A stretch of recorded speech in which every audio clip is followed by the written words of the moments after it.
6,000 కోట్ల రూపాయలతో మాకు అప్పచెప్పిండు మిత్రులారా. ఆనాడు ధనిక రాష్ట్రం 16,000 కోట్ల రూపాయల మిగులు బడ్జెట్తో అప్పచెప్తే 10 ఏళ్లలో 8 లక్షల కోట్ల రూపాయల అప్పు చేశాడు. ఇవాళ వాళ్ళు గొప్పలు చెప్తున్నారు. ఆయన శని మామ, శకుని మామ, అల్లుడేమో శనీశ్వర అల్లుడు ఇవాళ మాట్లాడుతున్నాడు. శకుని మామకు తగ్గట్టు శనీశ్వరపు అల్లుడు జమైండు. ఇవాళ మీరేం చేసిండ్రయ్యా రైతులకు అంటున్నాడు. ఆనాడు రైతు భరోసా ఇవ్వాలంటే కోకపేటలో భూములు అమ్మిండు. రైతు రుణమాఫీ చేయాలంటే ఔటర్ రింగ్ రోడ్డును తెగనమ్మిండు. రైతుల పేర్ల మీద అప్పులు చేసిండు. రైతుల పేరు మీద దోపిడీ చేసిండు. రైతులకు నీళ్లు ఇస్తున్నాని కాళేశ్వరం పేరు మీద 1,00,000 కోట్ల రూపాయలు కొల్లగొట్టిండు. ఇవాళ రైతుల ముసుగులో రైతు సెంటిమెంట్ను అడ్డం పెట్టుకొని ఆనాడు భూములు అమ్ముకోవడమే కాదు, ఔటర్ రింగ్ రోడ్డును తాకట్టు పెట్టడమే కాదు, 1,00,000 కోట్ల రూపాయలు కాళేశ్వరంలో కట్టడం కూలడం జరిగింది. ఇవాళ రైతు సెంటిమెంటును వాళ్ళ ఆదాయ వనరుగా మార్చుకున్నారు. ఇవాళ 1,000 కోట్ల రూపాయలు సంపాదించుకున్నారు. నేను ఈ వేదిక మీద నుంచి అడగదలుచుకున్నా, తెలంగాణ రాష్ట్రం రాకంటే ముందు మీ ఆర్థిక పరిస్థితి ఏంది? ఇవాళ మోయినాబాద్లో హరీష్ రావుకు ఫామ్ హౌస్ ఎట్లొచ్చింది? జన్వాడలో కేకేఆర్కు ఫామ్ హౌస్ ఎట్లొచ్చింది? గజ్వేల్ ఎర్రవల్లిలో కేసీఆర్కు 100 ఎకరాల ఫామ్ హౌజులు ఎట్లొచ్చినాయి? ఇవాళ టీవీలు ఎట్లొచ్చినాయి? పేపర్లు ఎట్లొచ్చినాయి?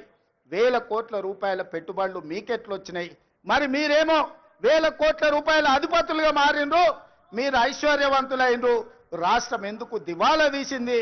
రాష్ట్రానికి 8 లక్షల కోట్ల రూపాయలు అప్పెట్లొచ్చిందని నేను అడుగుతున్నా. 10 ఏళ్లల్లా ఆగర్భ శ్రీమంతులు మీరైనరు.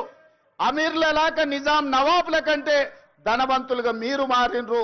దేశంలోనే ధనిక రాష్ట్రమైన తెలంగాణ ఇవాళ దివాలా తీసింది. చివరికి 1,00,000 రూపాయల రుణమాఫీ చేస్తాన్న మీరు 4 విడతలు అన్నారు. అసలు మీరన్నారు మిత్తి మీరే కడతా అన్నారు. అసలు లేదు మిత్తి లేదు. ఇవాళ రైతులను దివాలా తీపించిన పరిస్థితి మీది. అక్కడి నుంచి ఒక్కొక్కటిగా సరిదిద్దుకుంటూ ఇవాళ నేను చెప్పదలుచుకున్నా. ఇవాళ విద్యార్థులారా మీరు గుర్తు చేసుకోండి, మీ పాఠశాలలు మూసేసే పరిస్థితి. వేలాది పాఠశాలలు మూపించండు. ప్రభుత్వ నోటిఫికేషన్లు ఇవ్వలే. ఉద్యోగాల నోటిఫికేషన్ల కోసం ఇందిరా పార్క్ దగ్గర, లేకపోతే అశోక్ నగర్ చౌరస్తా దగ్గర, దిల్సుఖ్ నగర్ చౌరస్తా దగ్గర, అమీర్పేట్ చౌరస్తా దగ్గర వేలాది మంది విద్యార్థుల నిరసన కార్యక్రమాలు ఆనాడు ఉద్యోగాల కోసం చేశారు.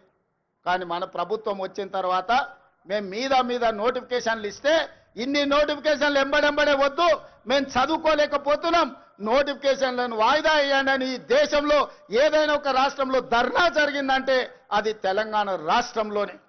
10 ఏళ్ళు వాళ్ళు చేయలేని పని మొదటి సంవత్సరంలోనే 60,000 ప్రభుత్వ ఉద్యోగ నియామకాలు చేపట్టి, ఒకవేళ లెక్క తప్పంటారని ఎల్బీ స్టేడియంలో ఎక్కడైతే మేము బాధ్యత చేపట్టినామో ప్రతి నిరుద్యోగ యువకుని వాళ్ళ తల్లిదండ్రులతో అక్కడికి పిలిపించి వాళ్ళకి నియామక పత్రాలు అందించి తలలు లెక్కబెట్టి 60,000 మంది నిరుద్యోగ యువకులకు ఈ దేశంలో ఒక్క సంవత్సరంలో ఉద్యోగాలు ఇచ్చిన ప్రభుత్వం ప్రజా ప్రభుత్వం, మన ప్రభుత్వం.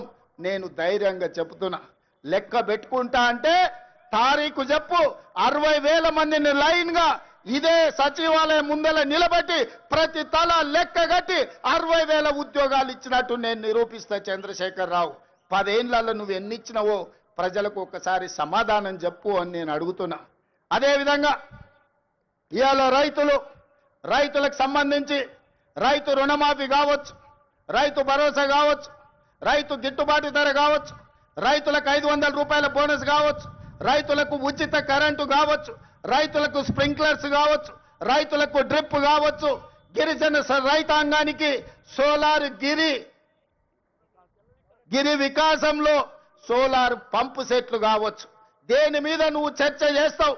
వీటన్నిటిని కలిపి ఈరోజు సివిల్ సప్లైస్ కార్పొరేషన్ నుంచి రైతులు పండించిన పంటను కొనుగోలు విషయంలో కావచ్చు 18 నెలల్లో 1,04,000 కోట్ల రూపాయలు కేవలం రైతుల మీదనే ఖర్చు పెట్టిన రైతు ప్రభుత్వం, రైతు రాజ్యం, రైతును రాజును చేసిన రాజ్యం మాది, వ్యవసాయాన్ని పండుగ చేసిన ప్రజా పాలన మాది. చర్చ చేయడానికి నువ్వు సిద్ధంగా ఉన్నవా చంద్రశేఖరరావు గారు అని నేను అడుగుతూ నీ వేదిక మీద నుంచి. మీరు కాళేశ్వరం ముసుగులో 1,00,000 కోట్ల రూపాయలు మీరు కొల్లగొడితే 18 నెలల 1,04,000 కోట్ల రూపాయలు రైతాంగానికి అందించి రైతులను ఆదుకున్న చరిత్ర మాది. వ్యవసాయం అంటే 10 మందికి సాయం, రైతును రాజును చేయాలి, వ్యవసాయాన్ని పండుగ చేయాలన్న ఒక ఉక్కు సంకల్పంతో ఎన్ని కష్టాలు వచ్చినా ఎంతమంది తిట్టినా తిట్లన్నిటిని ఓర్చుకొని ఇవాళ ఈ ప్రజా ప్రభుత్వాన్ని ముందుకు తీసుకెళ్తున్న మిత్రులారా, ఇవాళ మహిళల విషయంలో మీరు చూడండి, ఆర్టీసీలో ఉచిత ప్రయాణం కావచ్చు, ఆడబిడ్డలకు పెట్రోల్ బంకుల నిర్వహణ కావచ్చు, ఆడబిడ్డలకు సోలార్ బిజినెస్ కావచ్చు, అదానీ అంబానీలతో పోటీ పడే విధంగా ఇవాళ 1000 మెగావాట్ల సోలారు విద్యుత్ ఉత్పత్తి సామర్థ్యాన్ని విద్యుత్ శాఖతో ఒప్పందం చేపించి 1 కోటి మంది మహిళల్ని కోటీశ్వరులను చెయ్యాలని ఉక్కు సంకల్పంతో ఇవాళ మేము ముందుకు వెళ్తున్నాం. ఇవాళ ఆడబిడ్డలకు ఒక్క సంవత్సరంలో 21,000 కోట్ల రూపాయలు జీరో వడ్డీతో ఇవాళ ఆడబిడ్డలను ఆదుకున్నాం. అదే కాదు, హైటెక్ సిటీ పక్కన విప్రో ఇన్ఫోసిస్ కార్పొరేట్ కంపెనీల పక్కన 4 ఎకరాలు శిల్పారామం పక్కన ఇచ్చి 150 షాపులు సెల్ఫ్ హెల్ప్ గ్రూపులు ఉత్పత్తి వస్తువులను అమ్ముకోవడానికి ఇవాళ వాళ్ళకి అక్కడ స్థలాన్ని కేటాయించినాం.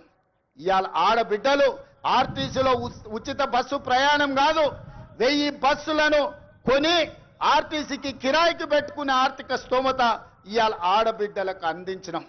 ఇవాళ ఐకేపీ కేంద్రాలు 8,000 ఐకేపీ కేంద్రాలు ఉన్న పాఠశాలల్ని అమ్మ ఆదర్శ పాఠశాల మీద ఆడబిడ్డల చేతిలో పెట్టి పిల్లల భవిష్యత్తు ఆడబిడ్డల చేతిలో భద్రమని ఇవాళ అమ్మ ఆదర్శ పాఠశాలలు తీసుకొచ్చినాం. ఇవాళ పాఠశాలల్లో పిల్లల బట్టలు ఒకనాడు కార్పొరేట్ కంపెనీలు కుట్టేటి, ఇవాళ వాటిని రద్దు చేసి ఆడబిడ్డలకే బట్టలు కుట్టే వ్యాపారాన్ని ఇవాళ ఆడబిడ్డలకే అందించినాం. ఇప్పుడు పాఠశాలల్లో తిను వస్తువులను, కూరగాయలను, పాలు, పండ్లు అన్ని సరఫరా ఒకప్పుడు వ్యాపారాలు కార్పొరేట్ సంస్థలు చేస్తుంటే వాటన్నిటిని రద్దు చేసి స్వయం సహాయక సంఘాలకు అందించి ఇవాళ ఆడబిడ్డల చేతుల్లో పిల్లల భవిష్యత్తు భద్రంగా ఉంటుంది అని ఇవాళ ఆడబిడ్డలకు అప్పచెప్పినాం. అందుకే మిత్రులారా, రైతులు కావచ్చు, మహిళలు కావచ్చు, నిరుద్యోగ యువకులు కావచ్చు, ఈ ప్రజా పాలనలో భద్రంగా ఉండాలి అని మేము ఈరోజు ప్రయత్నం చేస్తున్నాం. అందుకే ఈ వేదిక మీద నుంచి 4 కోట్ల తెలంగాణ ప్రజలకు విజ్ఞప్తి చేస్తున్నాం. ఆలోచన చేయండి, అంచనా వేయండి, బేరీజు కట్టండి. 10 ఏళ్ల వాళ్ళ పాలన ఎట్లుందో, 18 నెలల్లో మా మిత్రుల పరిపాలన ఎట్లుందో మీరు చర్చ పెట్టండి. చెట్టు కింద పెట్టండి, పెళ్లి కాడ పెట్టండి, చావు దగ్గరకు పోయినప్పుడు మాట్లాడండి, కళ్ళు కాంపౌండ్ కాడ మాట్లాడండి, దావత్ కాడ మాట్లాడండి, ఏడికెళ్ళినా చర్చ పెట్టండి. 10 ఏళ్లలో ఆయన చేసిందేందో, 18 నెలల్లో మనం చేసిందేందో చర్చ పెట్టండి. చంద్రశేఖరరావు గారు ఇవాళను కుట్రలు కుతంత్రాలతోని ఆనాడు కృష్ణా నది మీద కాంగ్రెస్ పార్టీ ఉమ్మడి రాష్ట్రంలో ప్రారంభించిన ప్రాజెక్టులు 10 ఏళ్లలో ఏ ఒక్కటి పూర్తి చేయలే. పాలమూరు రంగారెడ్డి ఎత్తిపోతల ఎడారిగా మారింది, కల్వకుర్తి ఆగిపోయింది, భీమా, నెట్టంపాడు, కోయిల్ సాగర్, ఎస్ఎల్బిసి, సీతారామ, అదే విధంగా దేవాదుల, సమ్మక్క సారలమ్మ, ప్రాణహిత చేవెళ్ళ, ఏ ప్రాజెక్టులు చూసినా ఎక్కడి అక్కడనే పడ్డాయి. ప్రాణహిత చేవెళ్ళ పేరు మార్చి, ఊరు మార్చి, పేరు మార్చి, అంచనాలు పెంచి 1,00,000 కోట్లు కొల్లగొట్టిన కాళేశ్వరం నువ్వు కట్టిన 3 ఏళ్లకే కూలేశ్వరం అయింది. 1,00,000 కోట్లు గంగలో కొట్టుకపోయినయ్యాల. ఇవాళ గోదావరిలో కొట్టుకపోవడానికి కారణం నువ్వు కాదా? నీ అవినీతి కాదా? నీ కుటుంబం 1,000 కోట్ల రూపాయల దోపిడీకి పాల్పడి నాణ్యత లోపం వల్ల, ప్రణాళిక లోపం వల్ల మేడిగడ్డ, అన్నారం, సుందిళ్ళ కూలిపోయిన మాట వాస్తవం కాదా? ఈ ప్రాజెక్టులు కూలిపోయినందుకు నిన్ను ఆ చిన్న కాళేశ్వరంలోనే ఉరి తీసిన